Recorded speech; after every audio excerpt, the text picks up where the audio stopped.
Our next session, Power and Prestige, New Age of Premium Mobility, essentially focuses on how exactly do we merge style with sustainability, and how will the electric elites drive the change. And to discuss the future of luxury in the EV world, I'm thrilled to introduce our panelists for this session, Mr. Santosh Iyer, MD and CEO, Mercedes-Benz India Limited, and Mr. Jyoti Malhotra, MD, Volvo Cars India. And moderating this session is WION's Ashish. Let's welcome them all on stage with a round of applause. I'm terribly sorry for hijacking the last part of the last session, but that was a little needed. We really are fighting against time over here, and we could not afford any more delays because there is a set layer of a boundary that we have to respect. I have two gentlemen who represent the luxury market in the car world of India, Mercedes-Benz, of course, Santosh, and Volvo, Jyoti. Both have really redefined the marketplace and also the industry in a lot of ways. And today in this session, we are going to be talking about not just the trends when it comes to EVs in India and also globally, but also expanding a little bit upon policy and how the regulations have defined the EV adoption, or also the constraints that the industry technically faces, and also the help that the consumers can get if the subsidies are in the right place with the right design. And we'll also extend into some nuances, picking things from whatever you say.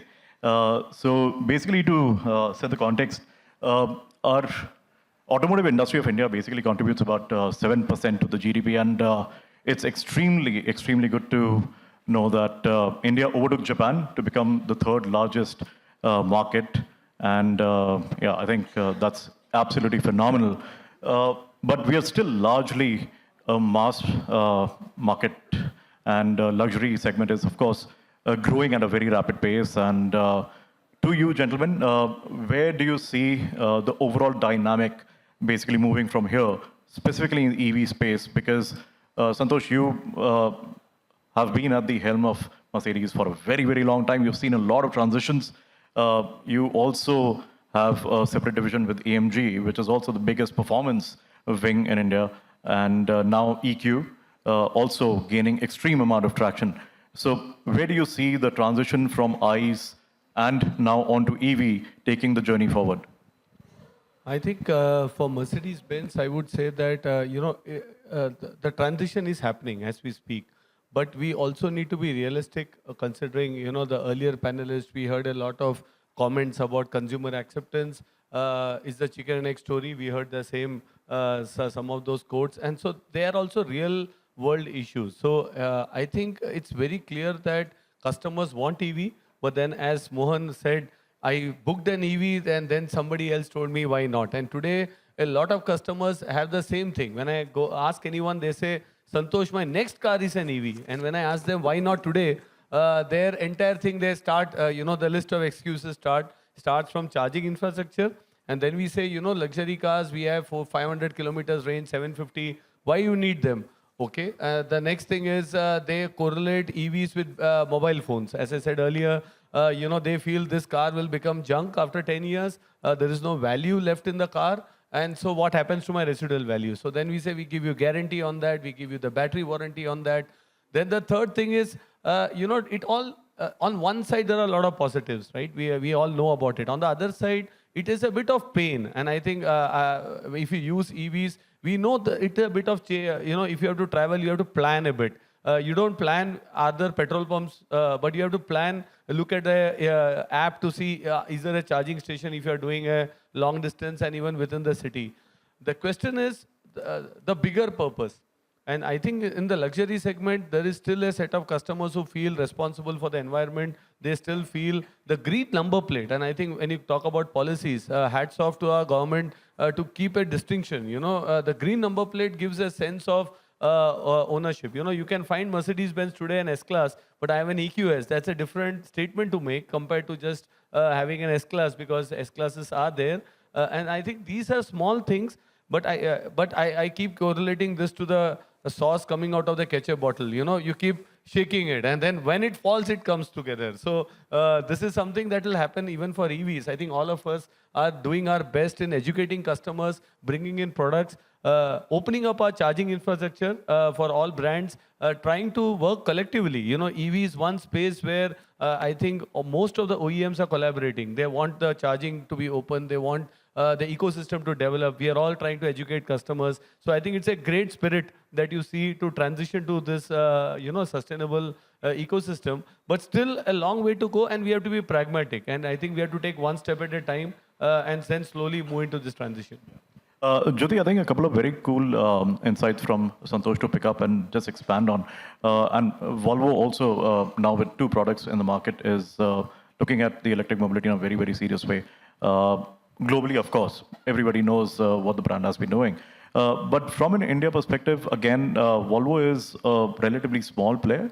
But at the same time, because the luxury market itself is not as huge, and the numbers are still fairly limited, but at the same time, the market is very, very rapidly expanding. From your perspective, and looking at the global landscape, and also the entire boundary layer that is getting established, do you sense that there is going to be a shift to EVs more rapidly from the ICE cars, especially in the luxury segment?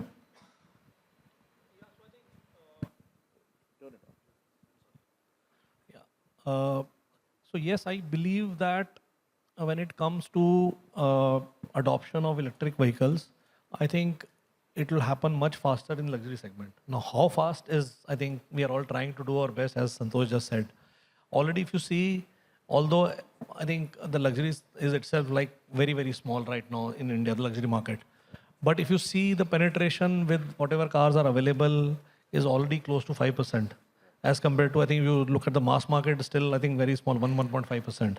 So that these are early signs. And the reason I believe is that typically, if you see, we have talked about range anxiety, we have talked about so many other things. Right now, who are buying electric cars? Our sense is, and forget about only luxury cars, but people who are buying electric cars who are multiple car owners in the family. If this is the only car, today there is still a big apprehension, and rightly so. But if you have multiple car owners, and they have, I think it makes a much better sense, because then it is a car which you are very comfortable using intra-city. For intercity, you have something to sort of fall back upon. But with higher ranges, I think now ranges are starting to go up. I think this anxiety will go away. What we have seen is the customers who first come in, they come in with this thought that, okay, I'll use it only for intercity. Some of them then try to venture out. They try to become a little more adventurous and say, okay, I am living in Delhi, let me go all the way to Chandigarh and see what happens. At first, I will sort of have some arrangement somewhere in Chandigarh at back of my mind, but let me adventure out. And when they actually go out, they do find solutions. See, India, as we say, is a country of million problems, but there are million solutions. So people do find, I have seen a lot of customers finding solutions. But is this solution very reliable? Not yet, but it is getting there. Having said that, so I think this is one important thing. So I think in luxury, the adoption will be much faster because there are multiple car owners. Then the second thing is, I think customers need to charge their cars, right? Are they going to be dependent only on public charging? For intra-city, our customers tell us they really don't want. I don't think we can expect a luxury customer sort of going and getting it charged. They want their personal home charging solution. Now, home charging solution, if your range is, let's say, around 500 kilometers, you charge twice in a week. I think it's good enough to take you through the week. So I think that's good enough. But what happens is that how easily you can get the home charger installed is another challenge. And we have seen, I think, city to city, and I think geography to geography, it can vary depending on the discom, how cooperative they are, how easily they are able to provide this service. So customers are saying, okay, if I am getting a home charging solution, I am happy to sort of buy a car coming forward.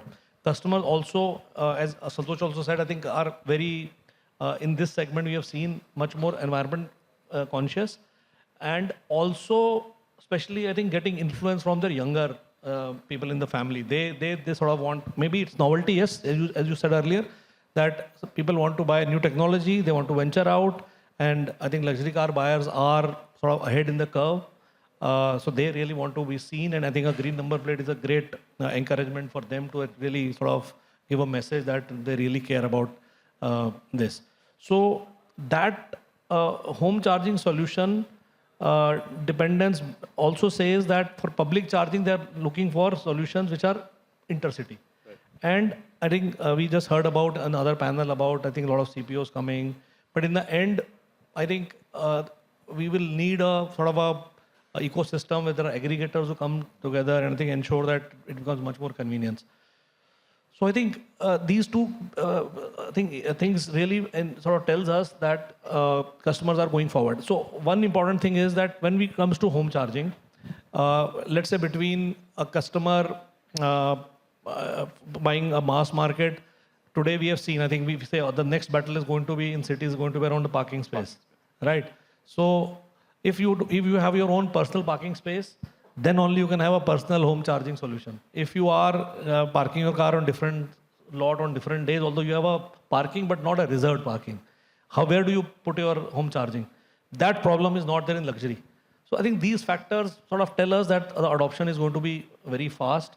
And I think we are already sort of looking at whichever car models are now available in electric and ICE. For example, we offer XC40 recharge.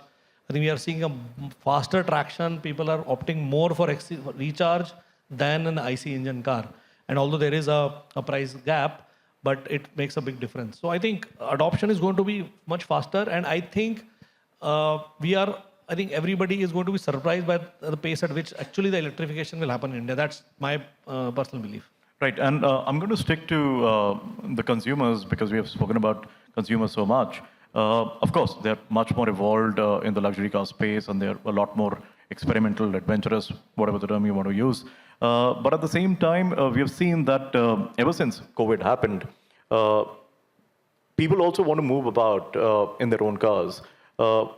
In the mass segment, of course, that has happened, and a lot of people have started going out on road trips, and that use case has also expanded pretty much. But in the luxury car space, there is still that reluctance. I don't know why, because Santosh, for example, the EQS, maximum range possible, right? So you've had some cars which deliver in excess of 450, 500 kilometers of a range, but people are still kind of reluctant. They still think that, what if, that range anxiety still exists, and that's exactly what the two of you are talking about. Customer education is what I'm basically coming to. How are you approaching that? So just to thank you. Yeah, I think as Jyoti mentioned, many of our customers have home chargers and even in offices. But on the other side, in luxury car segment, we have drivers also. Many of these our customers have drivers, and they have this anxiety much bigger than their owner. Correct. So I can, I use a driver for weekdays, and weekends I drive myself. And I remember when I got my EQS, the moment every day he's trying to go to the nearby charging or plugging into my home charger. And I asked him, does this happen for you never did it for your petrol engine cars, right? And he said, no, but what if? And I said, there is no what if. There is a clear, it says, and EQS gives 650 kilometers on the, and more at times. So you can easily be there. So we have to educate them and hold them back. So once I was going to Bombay and it had to come back and go back for the airport pickup. And I said, you won't charge. Don't. And you have to hold them back. And when they realize, now there is a big leap of faith. I think one of the colleagues in the earlier panel also said about giving cars for long usage and educating them. So the drivers in the luxury segment, apart from the owners, have also this entire anxiety. Because we are all used to mobile phones. I think the culprit for EVs is mobile phones. We want, wherever we get charger, we want to put them. The moment, because in EVs, I keep saying the charge doesn't come down. You can keep the car for 1 month, the battery will come down by 1%, max. And still people feel, no, if I'm parking my car or if I go on a holiday, I need to charge. So there are a lot of myths, unfortunately, due to the mobile phone usage, where people correlate how a battery drains. You use or don't use, the mobile phone battery will drain. Similarly, a car battery will also drain. And so this needs education.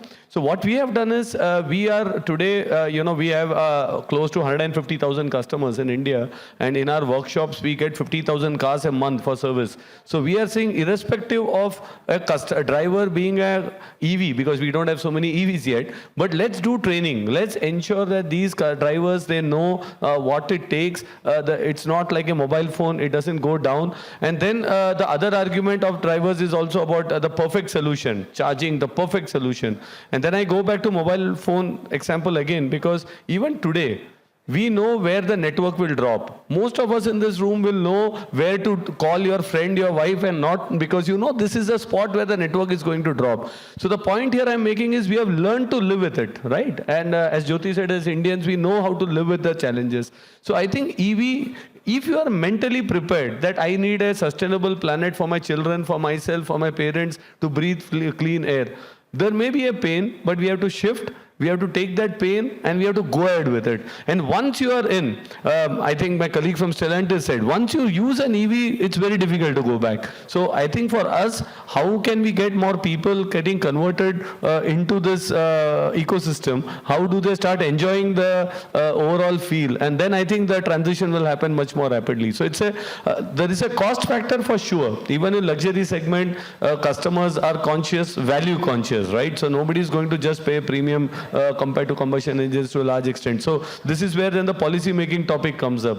We need consistency on GST. At least till 2030, we need a commitment from the government that this is the rate, this will remain. Similarly, from state governments, wherever there is road tax benefit, we need this consistency to say, so we as OEMs can invest, we can localize, we can do more. Also the smaller players, you have the two-wheeler players, you have the four-wheeler, and the entire ecosystem can invest. So policy, public policy, I think we have a great policy, but the only big question mark is it consistent and whether it will remain till 2030. If we say that the policy should be, in our view, we feel that the government should come up with a policy statement that this will remain till the time 25% of India is on EV. The moment India is on 25% EV, then GST rate will be X. So all of us can plan our life. We can plan our investments. We can plan all the topics. So this is something that's from the policy making now. That was your other question when you started. I think that's something that we need to look into. Jyoti, expand on that. One, of course, the customer experience and training, what is Volvo doing on it? And again, as Santosh said, policy is one extremely pivotal point that we all need to discuss at length. Also influence a lot of policymakers as well. Of course, we have Gopalakrishnan over here. So that's directly aimed to you. But from Volvo's perspective. See, first, I think when it comes to consumers, I think customers are used to using their cars in a certain way, and I think it's a change of habit, and human habit is always difficult to change. And I think that is where I think this what if comes into play. And then maybe, yes, I never thought from that angle, but I think mobile is also a culprit behind this, that people want to always have their juice full up. I think, for example, one of the key things which make it a very different thing is that most of the cars, electric cars, have a regenerative capability. So when you're braking, actually it can regenerate. People get surprised that, okay, suddenly, and I think typically we expect a car going on a highway, as in zooming around on a smooth path will have a better efficiency in IC engine cars. It's the other way around in EVs. In a high traffic where you brake more, you can get more range. But on the highway, it sort of eats up much faster.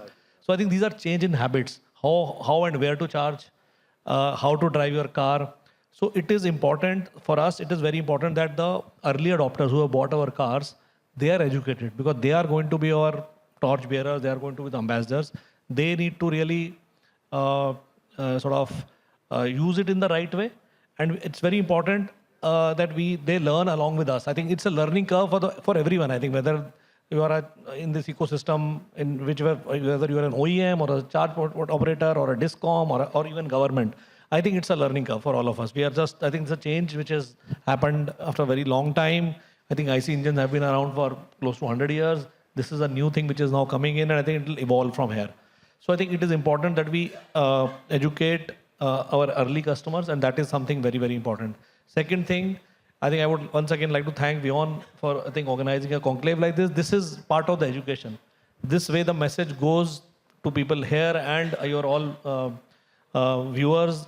in terms of what it really means and why EVs make a lot of sense. And they do. There's no doubt about it. I think my colleague from Settlans talk about a lot of benefits. It's a quiet cabin, it is eco-friendly, and it is a new technology, and I think it can really be much more, even I think we are talking about cars becoming more smarter. EVs can, I think, do that really well. So there's a package which is available. And I think it's question of educating customers about the overall benefits which are available and make them work. When it comes to policy, I totally agree with Santosh. I think what is required is a clear sunset clause that, okay, this is what it is, will continue till this time. These uncertainties, India wants to attract, all state governments are now doing different type of activities to attract investments. See, the biggest threat to investment is uncertainty.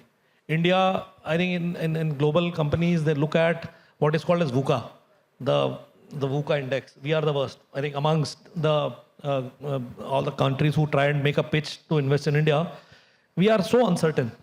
And I think a certainty will make a big difference.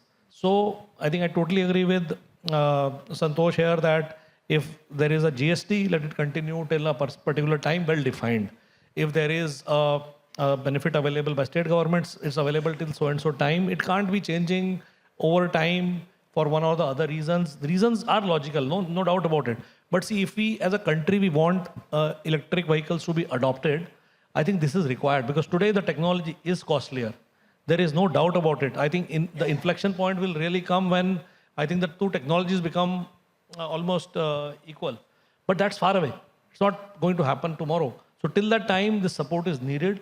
And I think this can make a very big difference. And I think certainty in the policy and a clear sunset clause will help us. I think government has a lot of positives.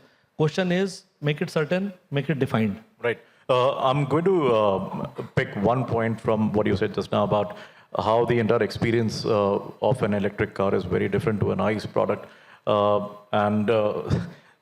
Santosh's organization, the global unit, has launched something called Hyperscreen. We all know how fantastic it is. First of all, MBUX, I mean, it's just absolutely wonderful to use. And the entire car operates out of that one thing. So a very tangential question, but also kind of merging into the EV conversation. You, of course, sit on a lot of data because you have access to the hyperscreen. You have the entire behavioral pattern, how people drive, what exactly is happening with a car at what time. And how do you leverage that data to become more educated and then optimize solutions as you go forward? No, I think absolutely. You know, even combustion engine cars in that sense today, cars are connected. So we are able to gather a lot of data. The second trend, apart from electrification, is also a lot of autonomous driving and or assisted driving, you know, because of all the ADAS features that's coming in the car. So as Mercedes-Benz, first is we have to use the data responsibly. So we will, one with consent and second on an aggregated basis. And with this, apart from all the consumer benefit of, you know, informing on service, ensuring the parts are available on time, the roadside assistance and many others, we are now going beyond that. And actually this is also very relevant for a country like India. So we are now saying that which part, suppose we take Hyderabad and we say, let's do a deep study on which are the locations in Hyderabad where my active brake assist is going frequently. Where is the car braking more? And those are spots we have to collaborate with the city council and then tell them, hey, this is the data our cars are throwing, or on the other side, of course, potholes or others, we are able to detect because all this data is going into the cloud. Today, we have car-to-car communication. So one car is telling the other car, this is where there is a pothole, a speed bump. And can we use all this data, work with the civic authorities, work with them to make the cities safer, you know, those intersections better.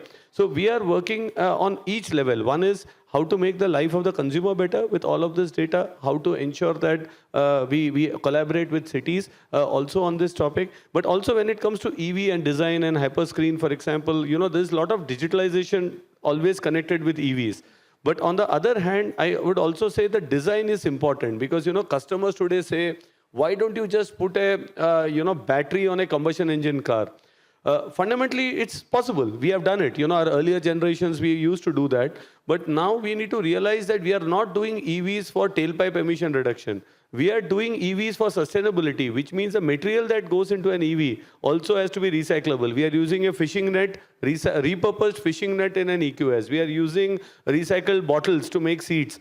Which we could have done in combustion engines also, but there the thought was not there on sustainability as much as that's there on EV. So I think consumers also now need to start accepting aerodynamic designs, because EVs are not those bulky cars, they are more aerodynamic because you want to give range so that you are also more efficient on what we do. So the change has to happen on multiple levels. Digitalization, coming back to your original question, I think use of data also from charging, we are able to recommend charging stations. Today, our technologies in other parts, and we are now going to get into India in some time, is also about payment.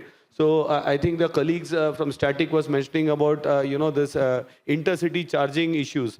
But the bigger pain point is paying once you charge. You need to have 3-4 apps, then you need to have wallets with all those wallets have to be done, because you don't know which charging station you are going. So imagine you are just driving into your car, charging, and the car is paying for you. And that's the level of seamlessness that should come. So all these dashboards, screens should add value to the consumer life and should make it much better and usable. So that's the overall target picture. And with our own Mercedes-Benz operating system, we feel that will be really helping consumers to make their lives better.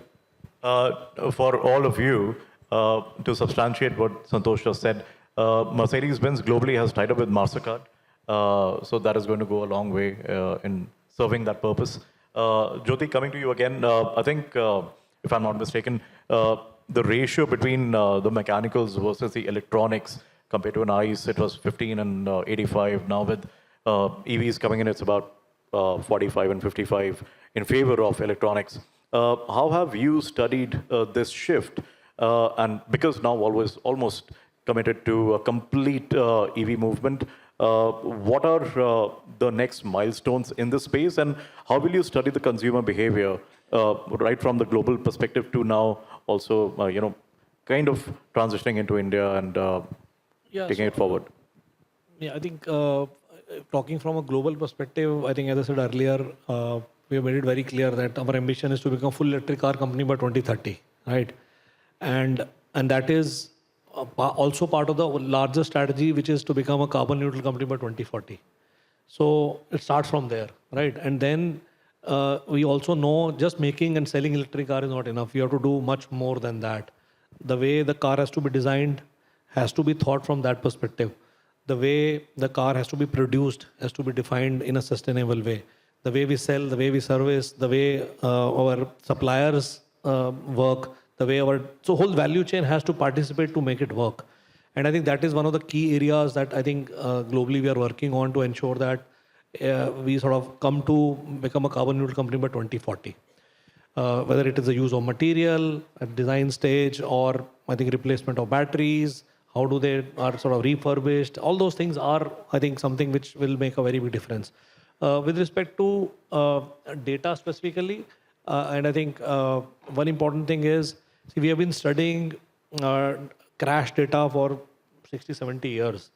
And I think, as you know, Volvo is known for safety. We have, I think, all of our cars are five-star NCAP ratings.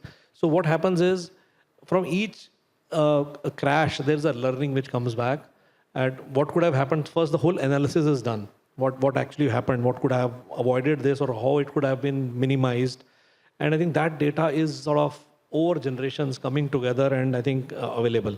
Now, when we are now making EVs, all that data becomes even more critical. Because on one side, we have to ensure the cars are aerodynamic, they are good looking, they are more efficient, they have to offer more range. But yes, they also have to be more safe. Sustainability and safety are, I think, both equally important. So this data, which has been with us for a long time, is something which sort of we work on to ensure that those capabilities, those learnings are there when we are now developing new electric cars. And that is something which gives us confidence that I think we will be able to provide and I think move in the direction that we really want to move in. So I think this is a very, very important aspect that as an organization, we look at sustainability and safety is a much larger context here. When we say safety, it is not just the safety of the passenger sitting inside the car. It is the safety of the whole ecosystem for pedestrians, for I think road safety in general, and I think sustainability basically means safety for the Mother Earth. So it's sort of that's what we are working on.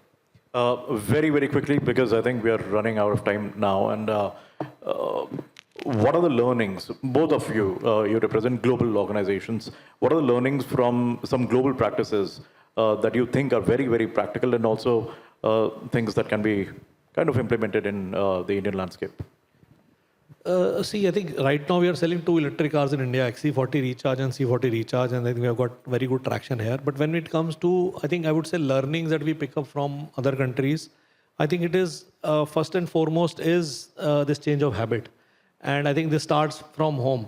So 1.5 years back, I took all my team members and all my retailers to Norway. You know, Norway is seen as a country which sort of is ahead in electrification and all. They sell all their cars there, and we went there. So everyone had a lot of questions around that time, because that was just before we had actually brought the car. So how this car is maintained, all those what ifs were there. And I think that helped them understand that how in a market like Norway, we are we can learn from there, and I think bring those learnings here.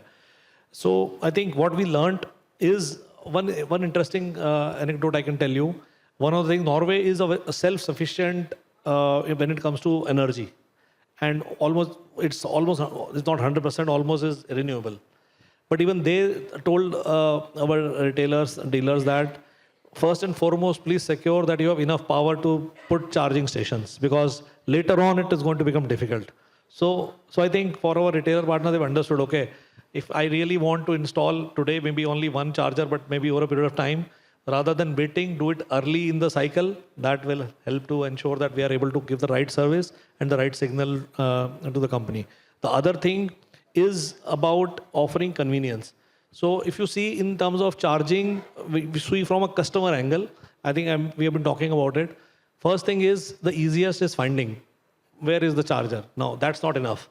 Next level is, I think, a dynamic condition, whether it's working, whether it is suitable for my car, how much time it will take, is the second one. The dynamic information about the charger. The next one is, I think, can you book a slot? I am traveling from point A to point B. I want to take a halt in somewhere in between. I will be reaching around that time. I can do a slot there. And then, obviously, the payment. So I think this journey is something which will be required to be given, and I think we are working to ensure that we are able to offer that, I think, together. So these are the small little things, but they will make a very big difference, because these things can then answer these what ifs which are going on some customers' mind. Right. Santosh, global learnings? No, I think what Jyoti said, just to add I think charging, till couple of years back, many OEMs, including us, we thought it's the responsibility of the government. Government should set up charging, OEMs, we should sell cars. But I think from the global perspective, we have realized it's equally OEM's responsibility, because we cannot push everything on the government. They have their own priorities. They need to enable, for sure. The enablement from the government is in terms of policies, so that the private sector picks it up. And as OEMs now, if we really want to, we are committed to the carbon neutrality goals, we need to participate in this charging infrastructure development. When I say participate, we have to collaborate, we have to participate, we have to invest. And that's also, which was a thought unheard of even a couple of months back. But now we have realized we have to get into this either via collaboration. So globally, we have collaborated with partners, many of them in this room as well. We have also gone all alone in some areas for charging. And the same approach, I think we will have to also look at India. We have to also see how can we set up and also open this ecosystem. I think what's important is charging ecosystem should never be closed. We should get the first people into EV.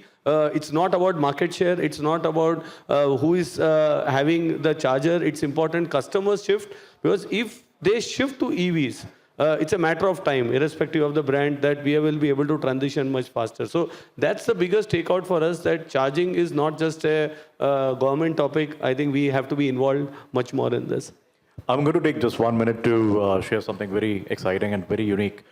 This happened to me personally. I was driving one of the electric cars in the market, and we were running short of charge. So I thought, okay, fine. I'm going to find a fast charger. I'm going to charge it up and then move on. So calculated everything very properly, all set. When I reached over there, that fast charger was not working. So I moved on further ahead and ultimately found another one a few kilometers away. But over there, we had a different kind of a challenge. It was not under a shed, it was raining. And that becomes a very, very big problem. People do not realize this, but the main jack was completely wet and it becomes a massive danger. Also, the main supply of electricity was off. So it was entirely run on DGs or the gensets. So the power supply from a genset cannot match the natural grid supply. So the fast charger was actually not working, static. You know, these are kind of things that you will, of course, have an issue with. But a couple of things, in fact, picking from what Santosh has said, consumer awareness is very, very important. And just imagine a car, an EV that's also very connected. It records all your behaviors and at the same time is also helping the government to produce solutions for road infrastructure because it reads all the conditions. So one, being a complete petrolhead, I'm telling you that EVs really will blow your mind. I'm still very passionate about internally combusted cars, but once you drive EVs, your perceptions are going to change. And I don't know, I mean, the other thing is, of course, you know, because of this personal story, I think a lot of the onus is on the government to give a grid that supplies very well. And Mercedes-Benz, they have, I don't know if it's 2030, they're going to install 10,000 chargers globally. Right now they're in Atlanta, Chengdu and Mannheim, but the plan is to expand very, very rapidly. But that's producing electricity is not Mercedes-Benz. It's going to be the government's job. So we need to be very, very aware that But Ashish, you know, when you do research and you can do a poll, we don't have the time, but you know, in all the polls, I have proved it wrong. India today produces 42% of its energy via non-fossil fuels. So we are in a country which really is good. And now you can say, let's shift to EVs only when we are at 100%, because that day will never come. Second, I was surprised to learn that India has a ministry for renewable resources much before even Europe had it. Many European countries had it. So there are a lot of positives about India, that we are ahead of the game. We are on the renewable side. And now going back to your experience, you know, when I used to drive cars from Bombay to Kerala, my hometown, I'm saying 25 years back, there I never had Google Maps. I never knew where is the next petrol pump. We used to have a can, empty can in our cars for the worst. Many of us in this room who are seasoned drivers who have driven, but we never stopped driving, right? We never said that cars won't happen. I think what we all have to commit, because this EV panel is, can't we take a bit of pain for a sustainable future? As long as we commit to this, I think we will all be in the next level. Absolutely. And just to end this session, I think we undermine ourselves. I think we are very, very experimental. We are very ready to adopt new technologies. And that is something that we have shown with the leaps on different industries that we've taken. So thank you very much. It's gone on for a bit. I'm terribly sorry for that. I just keep on chattering sometimes. But thank you, everyone. Santosh, Jyoti, it's been a pleasure.